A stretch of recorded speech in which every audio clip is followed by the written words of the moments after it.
এমন জীবন চাই না। নেস্টের লাখ বোঝানোর পরও যখন ম্যারি মানে না, তখন নেস্ট ম্যারিকে একটা রুমে বন্ধ করে জানালাতে প্যারেক মেরে দেয় যেন সে ফ্লেমের সাথে দেখা করতে না পারে।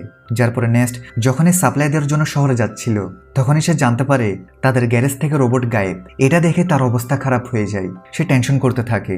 সে বুঝতে পারে এই কাজটা ফ্লেম ছাড়া আর কেউ করতে পারে না। তাই সে সেখান থেকে দ্রুত ওয়াটারম্যানের কাছে আসে যেন তাদের জিজ্ঞাসা করতে পারে যে ফ্লেম এখানে এসেছে কিনা। কিন্তু সে সেখানে আসতেই ম্যাক্স আর বাকি ওয়াটারম্যানরা মিলে তার উপর আক্রমণ করে দেয় আর সবাই মিলে তাকে মারধর করতে থাকে। তাদের কথা অনুযায়ী তুমি আমাদের সাপ্লাই চুরি করেছো, যেটা আমাদের কষ্ট অর্জিত ছিল, সেটা হয়তো তুমি অন্য কোথাও বিক্রি করে দিয়েছো। নেস্ট বলে, আর এটা কি বলছো তুমি?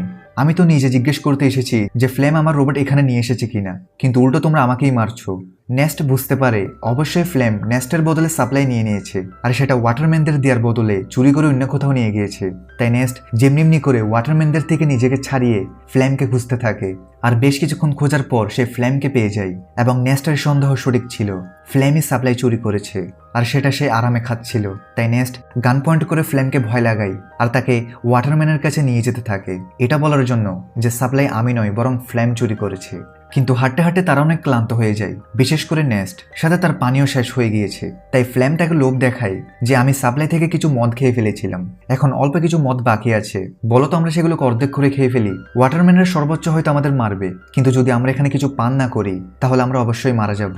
এটাতে নেস্ট রাজি হয়। কিন্তু যখনই সে ফ্লেমকে রশি থেকে মুক্ত করে তখন ফ্লেম তাকেই হামলা করে বসে। বেচারা নেস্ট আগে থেকে অনেক তৃষ্ণার্ত ছিল আর এখন মার খাওয়ার কারণে তার অনেক রক্তক্ষরণ হতে থাকে। এরপরে ফ্লেম জোর করে সব মদগুলোকে নেস্টের মুখে ঢেলে দেয় যেন ওয়াটারম্যান যখন তাকে দেখবে তখন তাদের বিশ্বাস হয়ে যায় যে নেস্টই সাপ্লাই চুরি করেছে আর সেই তাদের মদ খেয়ে ফেলেছে। এছাড়াও ফ্লেম নেস্টকে মেরে মেরে রোবটের সাথেই বেঁধে দেয় যেন সবাই বুঝতে পারে রোবট আউট অফ কন্ট্রোল হয়ে নেস্টকে আক্রমণ করেছে, যার ফলে তার মৃত্যু হয়ে যায়।